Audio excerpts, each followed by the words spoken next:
su alma, y el tercer cuarto su espíritu. Dios formó a Adán del polvo de la tierra, y eso es su cuerpo. Y Dios le dio vida física. Dios sopló en su nariz el aliento de vida, y ese es su espíritu. La palabra soplar y la palabra espíritu son las mismas palabras. El espíritu de vida. Adán vino a ser una criatura espiritual. La Biblia dice, y fue el hombre un ser viviente. Ahí están las tres partes en la naturaleza de Adán y las tres partes de su naturaleza. Todos los seres humanos somos cuerpo, alma y espíritu. Esa es la razón por la que Pablo dice en 1 Tesalonicenses 5, 23 y 24, y el mismo Dios de paz os santifique por completo, y todo vuestro ser, espíritu, alma y cuerpo, sea guardado irreprensible para la venida de nuestro Señor Jesucristo. Fiel es el que os llama, el cual también lo hará. Pablo les está diciendo que oraba a Dios para que el cuerpo, alma y espíritu de ellos fuera guardado sin mancha. Dios hizo de Adán una casa, no una casa para Adán. Adán era la casa para que viva Dios. Déjeme le explico esto. El cuerpo de Adán fue lo que podríamos llamar el hombre exterior. La Biblia llama a nuestros cuerpos casas. Y con este hombre exterior, con su cuerpo, Adán conoció la vida física y el mundo físico. Podríamos decir, el mundo debajo de él. Pero también tenía un hombre interior que es el alma. La palabra griega para alma es psique. Es la palabra de donde tenemos psicología, y psiquiatría y psiquis. El alma es la mente, las emociones, la voluntad. Es lo que hace de usted. Usted es su personalidad, su sentido del humor. Determina lo que le gusta o disgusta. Son todas las idiosincrasias y proclividades que hacen de usted la persona maravillosa y única que es. Eso es su alma. Y está dentro de usted. Usted puede ver mi cuerpo, pero no puede ver mi alma. Pero usted puede sentir mi alma cuando hablo, porque usted puede escuchar mi mente, mis emociones y mi voluntad. Y esa es una expresión que mi cuerpo está haciendo de lo que está en mi interior. Así que, con su cuerpo físico tiene vida y conoce el mundo debajo de usted. Con su alma tiene vida psicológica, conoce el mundo alrededor suyo y el mundo dentro de usted. ¿Pero qué de su espíritu? Yo solía pensar que alma y espíritu eran básicamente la misma cosa, pero es que no había leído la Biblia cuidadosamente. Porque en Hebreos 4:12 dice, porque la palabra de Dios es viva y eficaz, y más cortante que toda espada de dos filos, y penetra hasta partir el alma y el espíritu. Ahora, recuerde lo que dice 1 Tesalonicenses 5:23. Y todo vuestro ser, espíritu, alma y cuerpo, sea guardado irreprensible. ¿Lo ve? Su espíritu es diferente de su alma. Ambos son invisibles y son inseparables, pero no son idénticos. Con mi cuerpo tengo vida física y conozco el mundo físico, el mundo debajo de mí. Con mi alma tengo vida psicológica y conozco el mundo social, el mundo que me rodea. Pero con mi espíritu tengo vida espiritual y conozco el mundo que está por encima de mí. ¿Se da cuenta?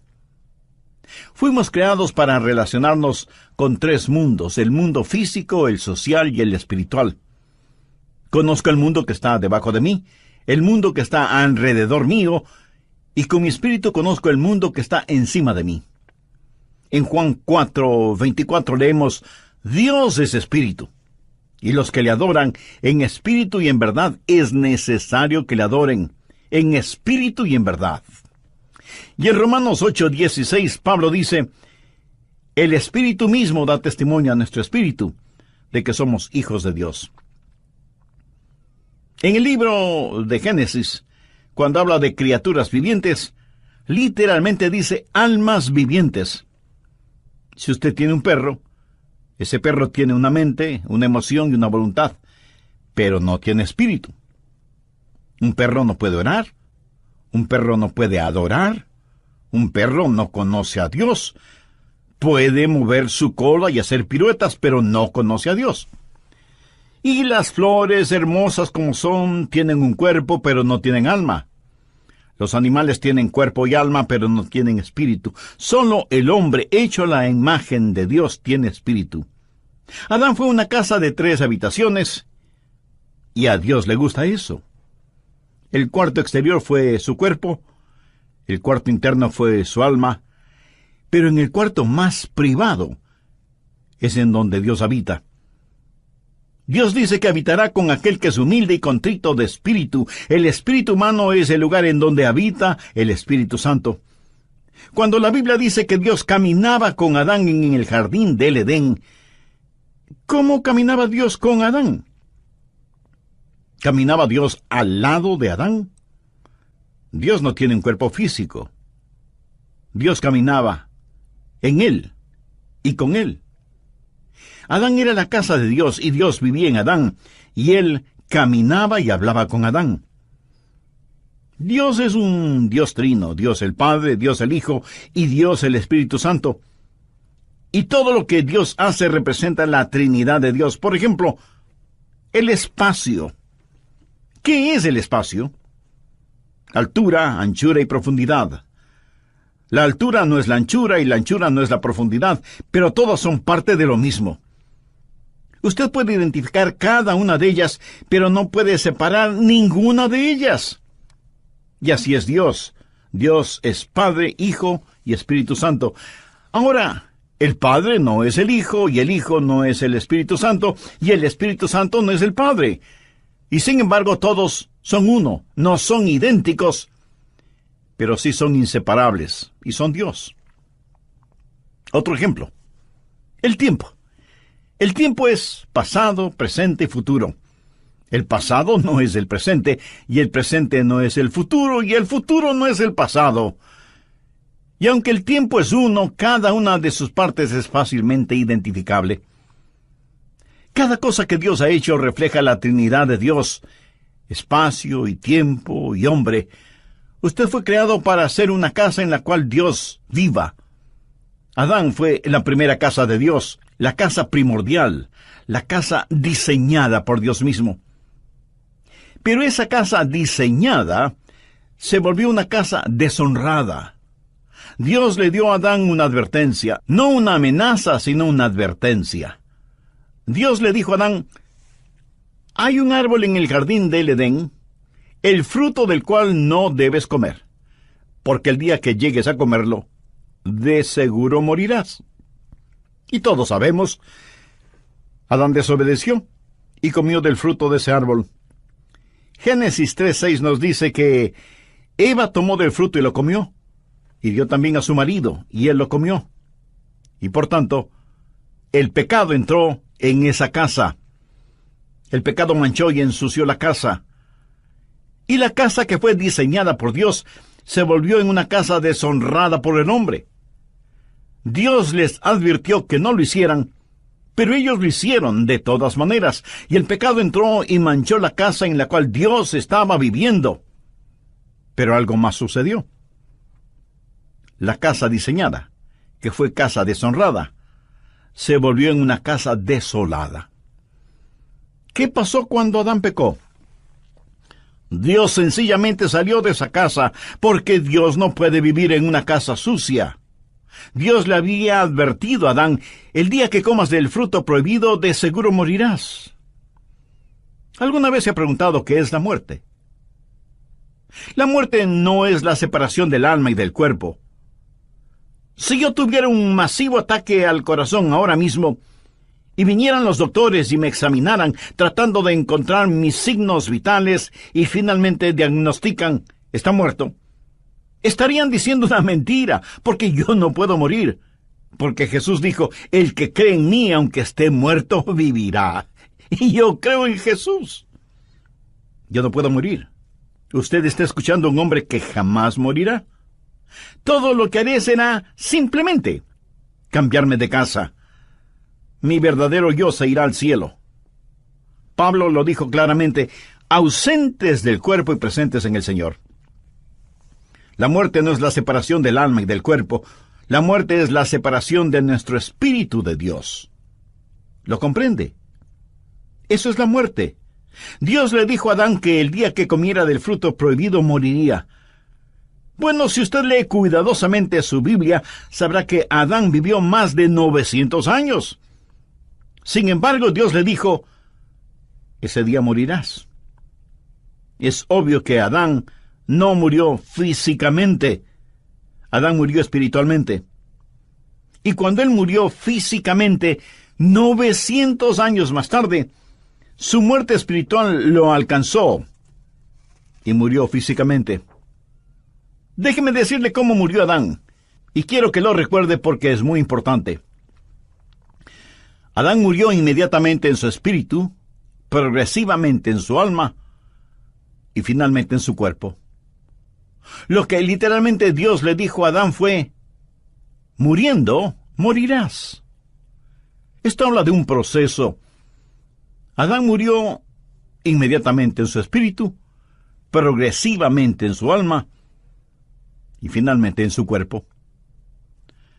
Tenemos un ramo de flores recién cortadas y decimos, no son hermosas, son naturales. Mi amigo, no son naturales. Son flores muertas. Desde el instante en que las cortó, dejaron de ser naturales, porque han sido separadas de su fuente de vida. En la Navidad usted dice, vamos a tener un árbol natural. Y va y compra un árbol que ha sido cortado. Perdóneme, pero ese árbol no es un árbol natural. Puede parecer natural, pero en realidad está muerto. ¿Y cuándo murió? El momento que fue cortado de su fuente de vida, de su savia, de sus raíces. Y usted puede traer ese árbol a su casa y decorarlo y ponerle luces, y lucirá muy bonito. Exactamente como las personas muertas que se adornan exteriormente para ir a la iglesia los domingos. Lucen vivas, pero están muertas. ¿Y por qué están muertas? Porque están cortadas, separadas de la fuente de la vida. Unos días más tarde, el árbol comienza a secarse y a evidenciar que está totalmente muerto. Una casa diseñada, una casa deshonrada, una casa desolada. ¿Por qué? Sencillamente porque Dios salió de esa casa. ¿Qué significa el estar perdido? Usted no tiene que ser un ladrón o un asesino, adúltero o blasfemo para estar perdido. Todo lo que tiene que hacer es no tener a Dios en su vida. En Juan 1:4 leemos, en él estaba la vida, y la vida era la luz de los hombres. Así que cuando el Señor salió de su casa, la vida salió con él, y cuando la vida salió, la luz se disipó. ¿Dónde habitaba Dios en Adán? Dios habitaba en el espíritu de Adán. Ahora, cuando Dios salió del espíritu de Adán, ¿qué sucedió? ¿Quién era el siguiente en la línea de mando? El alma. ¿Y qué es el alma? La mente, las emociones y la voluntad. Adán dejó de ser un hombre espiritual, y ahora lo que le motiva no es el Espíritu de Dios. Ya no es guiado por el Espíritu de Dios, está guiado por su mente, sus emociones y su voluntad. Y déjeme decirle que la mayoría de los seres humanos opera bajo ese principio: mente, emociones y voluntad. Sus mentes dicen, creo que debo hacer esto. Sus emociones dicen, siento como que quiero hacer esto. Y su voluntad dice, haré esto. Esa es la manera en que se opera. No son guiados por el Espíritu de Dios. Romanos 8:14 dice, porque todos los que son guiados por el Espíritu de Dios, estos son hijos de Dios. Amiga, amigo, ¿está usted actualmente experimentando la presencia de Dios en su vida? ¿No? ¿Y por qué no? ¿No le gustaría ser la casa en la cual Dios vive? Entonces debe hacer una decisión espiritual ahora mismo, y la puede hacer mediante una sencilla oración. Querido Dios, deseo tener el privilegio de ser tu casa. Sé que no estoy limpio como para pedirte esto, porque mis pecados me han ensuciado y me han manchado. Perdóname y ayúdame. Señor Jesús, tú derramaste tu preciosa sangre en el Calvario para salvarme y limpiarme. Y este momento te recibo con toda fe, como mi Salvador y mi Señor. Haz de mi vida tu casa. Límpiala con tu presencia y santifícala con tu Espíritu Santo. Lo pido en tu precioso nombre. Amén.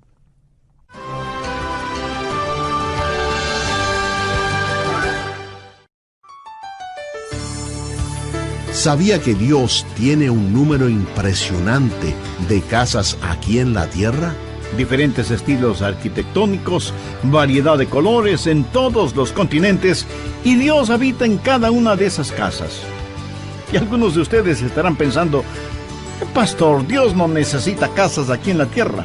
Él tiene su cielo. Mi amigo, cada genuino creyente sobre la faz de esta tierra es una casa en la cual Dios habita por medio de su Espíritu Santo. Es cierto que a veces ensuciamos nuestra casa, y Dios la limpiará, pero no saldrá de ella, porque a Él le place vivir no solo con sus hijos, sino en sus hijos. Y Él, a través de su Espíritu Santo, va perfeccionando nuestra vida cristiana cada día. La Biblia habla del espíritu del hombre hecho perfecto, y de eso precisamente quiero hablarle. Es muy grato el volver a estar con ustedes. Bienvenidos a El Amor que Vale. ¿Cuál fue la casa perfecta de Dios? ¿Qué es lo que el templo nos enseña? El doctor Adrian Rogers, en la voz del pastor Lenín de Llanón, nos entrega la conclusión de su mensaje: cómo experimentar la presencia de Dios. Recuerde que estamos estudiando acerca de una casa diseñada, deshonrada, desolada y destruida. Adán fue la casa que Dios construyó en primer lugar, y porque Adán la manchó con el pecado, Dios tuvo que salirse de ella. Entonces Dios construyó otra casa, el templo o tabernáculo. Estas fueron diferentes formas de la misma clase de estructura, y Salomón construyó un magnífico templo, que fue también una casa de 3 habitaciones. Si usted no toma en cuenta todos los adornos y decoraciones, el tabernáculo y el templo estaban constituidos básicamente por 3 habitaciones: el patio exterior, el patio interior y el lugar santísimo. El patio exterior, que era el lugar de los sacrificios, donde estaba el altar de bronce, representa su cuerpo, el hombre exterior, porque debemos presentar nuestros cuerpos como sacrificios vivos. La siguiente habitación, el patio interior, representa su alma, porque es donde la gente se encuentra y tiene compañerismo, y se conocen unos con otros y adoran a Dios. Pero había una tercera habitación, conocida como el lugar santísimo. ¿Y qué había en ese lugar santísimo? La Shekinah, la gloria del Señor. Dios habitaba ahí entre los querubines que cubrían el propiciatorio en el arca, y la gloria de Dios inundaba ese cuarto. Dios estaba allí, en el lugar santísimo. El patio exterior, el patio interior y el lugar santísimo. Esta también fue una casa diseñada por Dios. Dios le dijo a Salomón, cuando construyó el templo: «Constrúyelo de acuerdo al diseño que te he dado». No es que ellos simplemente lo pensaron. Dios fue el arquitecto de ese edificio. Dios lo diseñó para que tenga 3 habitaciones, porque todo lo que Dios hace refleja a la Trinidad. Pero no solo fue una casa diseñada, sino también una casa deshonrada. Recuerda lo que Jesús dijo cuando estuvo en el templo y vio a los mercaderes y cambiadores de monedas allí. Recuerda cómo él, movido con ira santa, actuó. Recuerda lo que Jesús dijo: «Escrito está, mi casa, casa de oración será llamada, mas vosotros la habéis hecho cueva de ladrones». Una casa diseñada, una casa deshonrada y una casa desolada. ¿Por qué Dios no vive en una casa sucia? ¿Qué es lo que hizo Dios? Dios sencillamente se salió. En Mateo 23:38 Jesús dijo: «He aquí vuestra casa, os es dejada desierta. Note que en Mateo 21:13 Jesús dijo, mi casa. Pero aquí en Mateo 23:38 dice, vuestra casa os es dejada desierta. ¿Lo entiende? Era la casa de Dios. Pero él salió de allí diciendo, pueden quedarse con ella, es su casa. Y ellos continuaron adorando en ella, y continuaron ofreciendo sus sacrificios y quemando sus inciensos, y siguieron cantando sus canciones y diciendo sus oraciones. Pero Dios estaba a miles de años luz de distancia espiritualmente. Él les dijo, es su casa. Y ellos continuaron siendo religiosos en ella. Una casa diseñada, una casa deshonrada, una casa desolada y por último, una casa destruida. En Mateo 24, los discípulos trajeron a Jesús para mostrarle el templo como si él nunca lo hubiera visto. Y dijeron, no es realmente hermoso. Y Jesús les dijo, ¿veis todo esto? De cierto os digo que no quedará piedra sobre piedra. No quedará piedra sobre piedra. Y eso es verdad. He estado allí y lo he visto con mis propios ojos. No quedará piedra sobre piedra. Ese magnífico templo que Herodes construyó ya no existe. ¿Por qué? Una casa diseñada, una casa deshonrada, una casa desolada y una casa destruida. Bien, la primera casa de Dios fue Adán.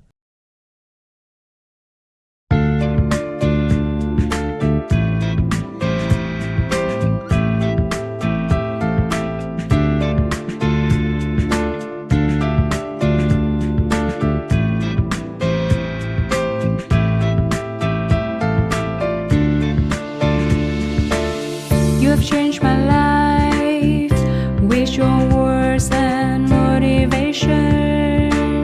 You helped me to become a better person. I feel so great about your love. Never felt that before.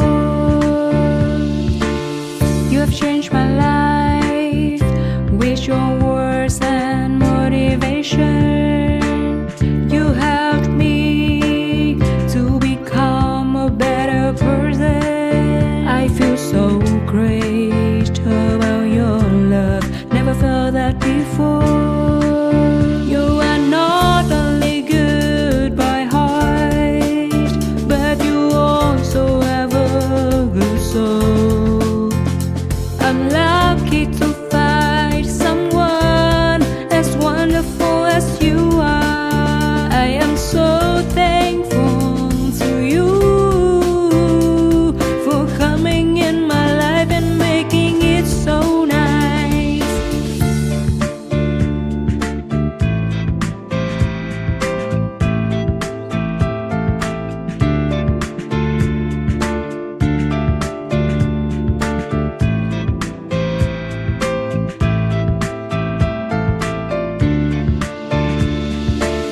You have changed my life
luego el tabernáculo, el templo, que fue como una lección. La siguiente fue la casa perfecta de Dios. ¿Sabe qué casa fue? Nuevamente un hombre, y su nombre es Jesús, el último Adán, quien vino a restaurar lo que el primer Adán perdió y a enseñarnos qué es lo que el templo nos enseña. ¿Fue Jesús una casa de Dios? Por supuesto que sí. Leamos Juan capítulo 2, los versos del 19 al 21. Respondió Jesús y les dijo: «Destruid este templo, y en 3 días lo levantaré». Dijeron luego los judíos: «En 46 años fue edificado este templo, y tú en 3 días lo levantarás». Mas él hablaba del templo de su cuerpo. Ellos no entendieron que Jesús estaba hablando de otro templo, que Jesús mismo era el templo. Recapitulemos esto. Primero, una casa diseñada. El cuerpo de Jesús fue obra del Dios Todopoderoso. En Hechos 10:5 leemos: «Me preparaste cuerpo». El cuerpo de Jesús fue el perfecto diseño de Dios el Padre. Esa es la razón del nacimiento original, concebido en el vientre de María. Él vino como vino, nacido de una virgen, para hacer lo que fue, sin pecado, para hacer lo que hizo, morir por nuestros pecados. Y murió por nuestros pecados para que nosotros seamos lo que Él es, Hijo de Dios. Se hizo Hijo del hombre para que nosotros podamos ser hijos de Dios. Nació de una virgen para que nosotros podamos nacer de nuevo. Él vino a la tierra para que nosotros podamos ir al cielo. Jesús fue una casa diseñada. Segundo, una casa deshonrada. Usted dirá: «Oh, no, pastor, no esa casa». Busque Isaías 53:6.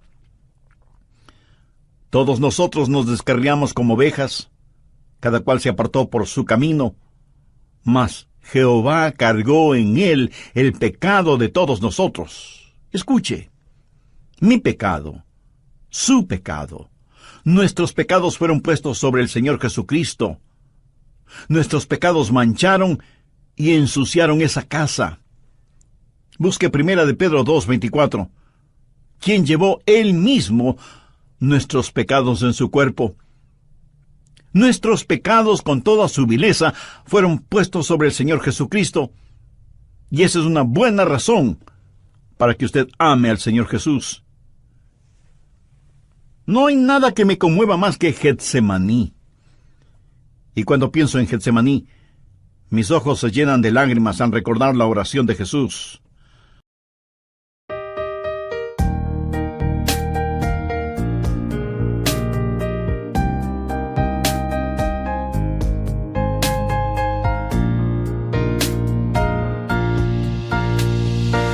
I want to thank you for your unconditional love for me.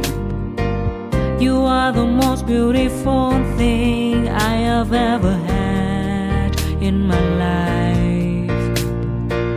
You are the reason, that's why I am living in this world.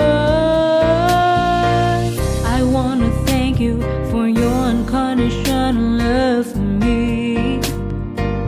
You are the most beautiful thing I have ever had in my life. You are the reason, that's why I am living in this world. I admire the way you are always there for me. I admire the ways you always take care of me. I admire the way you give your all just to see a loving smile on my face. I admire the way you love me.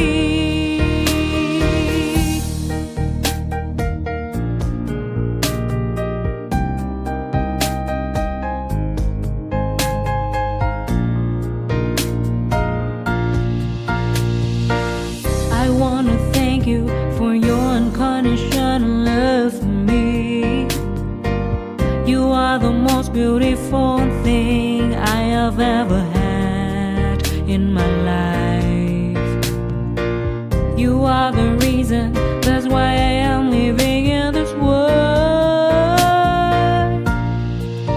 admire the way you are always there for me. I admire the ways you always take care of me. I admire the way you give your all just to see a loving smile on my face. I admire the way you love me. I admire the way you are always there for me. I admire the ways you always take care of me. I admire the way you give your all just to see a loving smile on my face. I admire the way you love me.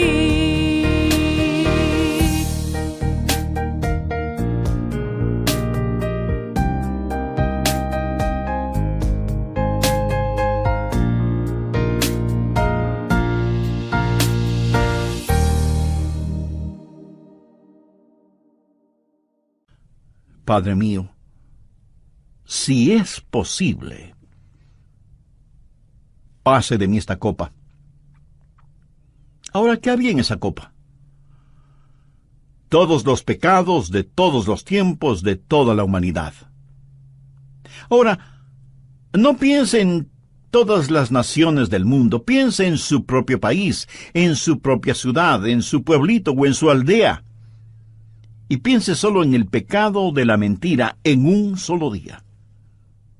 Piense en las blasfemias que se dicen en un solo día y las perversiones sexuales que ocurren en un solo día.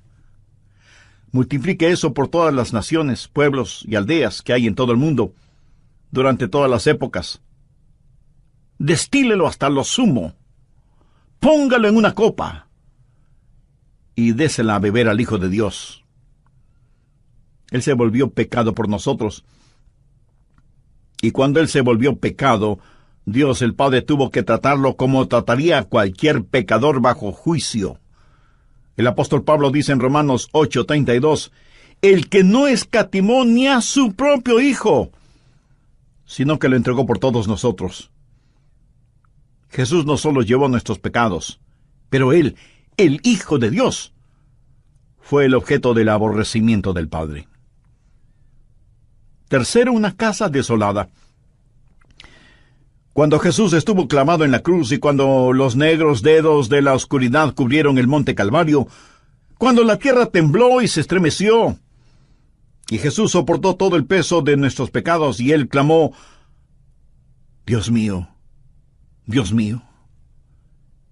¿por qué me has desamparado? Le diré por qué el Padre le desamparó. Dios no puede vivir en una casa sucia. Él abandonó esa casa que quedó desolada. Y Jesús murió solo. Solo. Amigo, comprende el impacto de esto. Jesús no contó con el consuelo de su Padre. Jesús murió solo. Cuando David caminó por el valle de sombra de muerte, él pudo decir, no temeré mal alguno porque tú estarás conmigo. Jesús no pudo decir ni siquiera eso. Estuvo olvidado de Dios y de los hombres, suspendido entre el cielo y la tierra, una casa diseñada, una casa deshonrada, una casa desolada. Cuarto, una casa destruida. Jesús supo lo que le iba a pasar. Esa es la razón por la que dijo en Juan 2:19, destruid este templo, y en 3 días lo levantaré.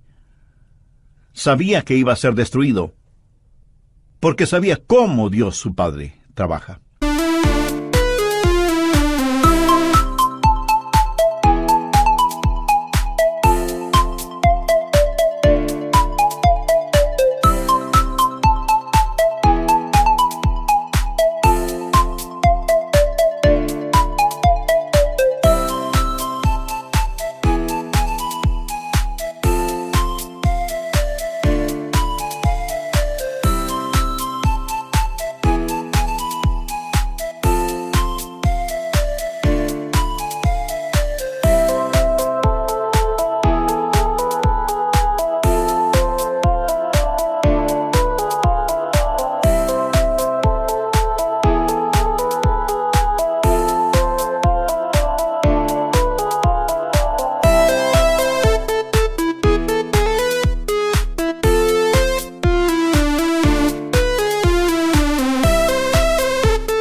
Bien, la casa primaria de Dios fue Adán. La segunda casa diseñada por Dios fue el templo. Y la tercera y perfecta casa fue el Señor Jesucristo. Pero sabía que Dios tiene otras casas. Sabía que Dios dejó de cambiarse de casa. Déjeme decirle cuál es la casa permanente de Dios. Si usted es un genuino hijo de Dios, mírese a usted mismo. Mire a los otros hijos e hijas de Dios. ¿Qué es lo que dice 1 Corintios 3:16? ¿No sabéis que sois templo de Dios y que el Espíritu de Dios mora en vosotros? Y más adelante en 1 Corintios 6:19 y 20 leemos: ¿O ignoráis que vuestro cuerpo es templo del Espíritu Santo, el cual está en vosotros, el cual tenéis de Dios, y que no sois vuestros? Porque habéis sido comprados por precio. Glorificad pues a Dios en vuestro cuerpo y en vuestro espíritu, los cuales son de Dios. Dios vino a vivir en nosotros, y ya no se cambiará de casa. En relación con este cuerpo, este templo, Jesús dijo: y yo rogaré al Padre y os dará otro Consolador, para que esté con vosotros para siempre. Dios ha dejado de cambiarse de casa. Tal vez usted me diga: pastor, no entiendo eso. Usted dice que Dios no vive en una casa sucia, y yo sé que no estoy sin pecado. Sé que he fallado y he hecho cosas malas. ¿Dios no se saldrá de mi casa? Amigo, esa es una interesante y maravillosa pregunta. Le diré por qué Dios no saldrá de su casa. Porque cuando Jesús murió por usted, Él pagó por todos sus pecados pasados, presentes y futuros. Y la Biblia dice en Romanos 4:8, bienaventurado el varón a quien el Señor no inculpa de pecado. ¿No es eso algo extraordinario? Dios limpiará la casa, pero no saldrá de ella. El pecado por el cual murió Jesús jamás será puesto en su cuenta si usted ha recibido al Señor Jesucristo como su Salvador y su Señor en forma personal. Él nunca lo hará. La Biblia habla del espíritu del hombre hecho perfecto, y de eso quiero hablarle. Y deseo que usted atesore estas lecciones en lo más profundo de su corazón. La primera lección tiene que ver con la salvación. ¿Qué es la salvación? Salvación no es sacar al hombre de la tierra y llevarlo al cielo. Es sacar a Dios del cielo y que venga el hombre. Esa es la diferencia. Mucha gente cree que la salvación es que sus pecados sean perdonados para poder ir al cielo.